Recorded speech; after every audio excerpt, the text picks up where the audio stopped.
menghadiri P2K2 kita ini dalam keadaan sehat lah ya Bu ya.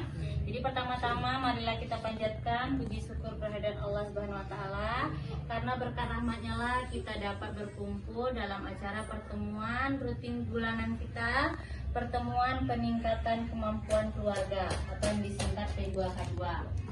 Ya, serta salawat bertasalam tak lupa kita panjatkan kepada Nabi besar Muhammad sallallahu alaihi wasallam. Allahumma shalli ala sayyidina Muhammad wa ala ali Muhammad. Baiklah ya Bu ya, yang waktu bulan lalu kita tentang di sesi 1 ya Bu ya. Ada yang ingat Bu kita mempelajari apa bulan sebelumnya? Pengasuhan dan pendidikan anak. Ya. Jadi kita secara garis besarnya kita di pengasuhan dan pendidikan anak. Sesi 1 kemarin kita belajar tentang pengasuhan anak bagaimana Ibu ya. Kemudian sekarang di sesi 2 ini Bu, jadi cara meningkatkan perilaku baik anak. Nah, di sini sesi 2 kita akan mempelajari bagaimana sih cara meningkatkan perilaku baik anak. Gitu Bu ya. Jadi di sini yang pertama memuji sifat dan perilaku baik anak. Kemudian yang kedua memberi penghargaan terhadap perilaku baik anak sesuai kemampuan orang tua. Nah, jadi di sini sebelum kita memulai masuk ke materi, kita tepuk P2K2 dulu ya Bu ya. Masih ingat ya Bu ya, kemarin ya sudah belajar ya. Jadi pertama yuk saya bilang tepuk P2K2 baru Ibu lanjutkan. Tepuk P2K2. Pertemuan peningkatan kemampuan keluarga. Ya, jadi biar semangat dulu ya Bu ya.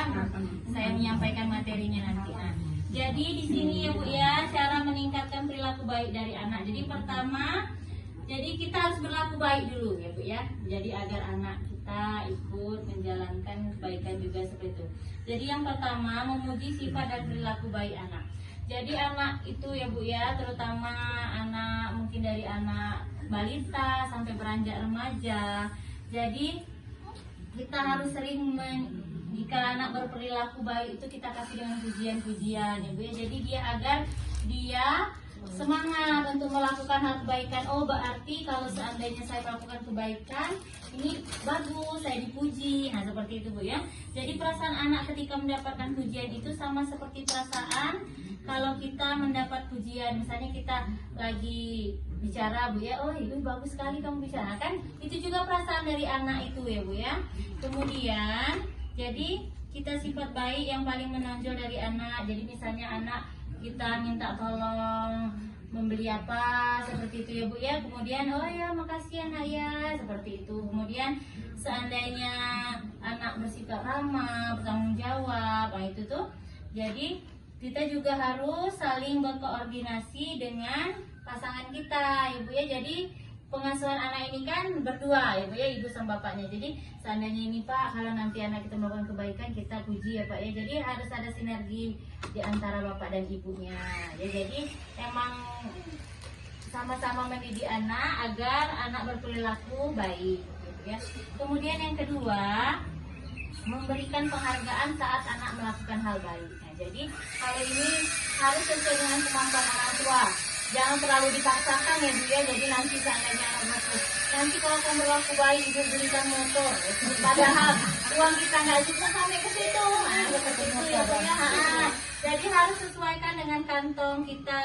Jadi seandainya yang penting itu melakukan penghargaan seperti mengucapkan terima kasih kepada anak. Jadi jangan sungkan untuk mengucapkan terima kasih kepada anak Bu ya. Jadi kalau kata orang sekarang ini kan apa namanya itu kata yang baik, terima kasih, maaf, tolong, seperti itu ya, permisi. Nah itu tuh kan merupakan kata ajaib kalau kata anak saya itu.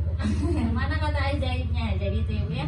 Jadi seandainya ini ada contoh misalnya itu Bu Lili mengucapkan terima kasih kepada Ita yang sudah membantu menggambarkan Ica. Dengan begitu kita merasa dihargai dan akan menumbuhkan rasa senang untuk membantu lagi. Jadi saya sudah itu terima kasih ya saya. Jadi besok kita minta tolong lagi kan dia masih semangat. Kecuali dari kamu niat ngambil lagi misalnya ya Bu ya. Jadi anak akan mau lagi besoknya kan. Jadi kita sebagai orang tua harus mencontohkan yang baik untuk anak-anaknya. Jadi juga Bu Lili juga memuji Ita spesifik. Wah kamu pintar sekali, misalnya anak bisa tidak gigi sendiri ya, pintar sekali sikat gigi hari ini. Kemudian Bu Lili juga memberikan penghargaan kepada Ika karena dia sudah mau menyikat gigi sendiri tanpa disuruh. Misalnya nanti kalau kamu sikat gigi sendiri, nanti Ibu bacakan cerita. Nah, hanya seperti itu saja, tidak mesti penghargaan itu berupa materi seperti itu ya. Jadi berupa pujian-pujian, kemudian misalnya apa yang dia suka, seperti itu kan. Nah, nanti kalau kamu itu boleh nonton TV sebentar, nah, seperti itu ya. Jadi pada pertemuan lalu juga kita belajar dari Bu Lili, yaitu cara mengendalikan diri emosi jika kesal. Jadi Bu Lili mengambil waktu sejenak untuk menenangkan diri. Jadi kalau seandainya kita lagi kesal dengan anak, jadi jangan, kita tenangkan diri dulu ya, ambil nafas. Jadi jangan langsung marah anaknya seperti itu. Jadi biar untuk meningkatkan perilaku baik dari anak, pokoknya dari diri kita sendiri dulu. Sampai ini Bu, ada yang mau ditanyakan Bu, masalah terkait tentang cara meningkatkan perilaku baik anak? Baiklah ya Bu ya, jadi cukup sekian ya Bu ya, penjelasan saya tentang cara meningkatkan perilaku baik anak ini. Jadi semoga apa yang kita sampaikan di sesi 2 ini dapat Ibu terapkan di rumah ya Bu ya.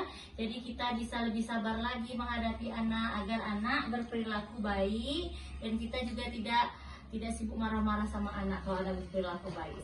Jadi semoga apa yang saya sampaikan diterapkan pada ibu-ibu di rumah nanti ya. Wassalamualaikum warahmatullahi wabarakatuh.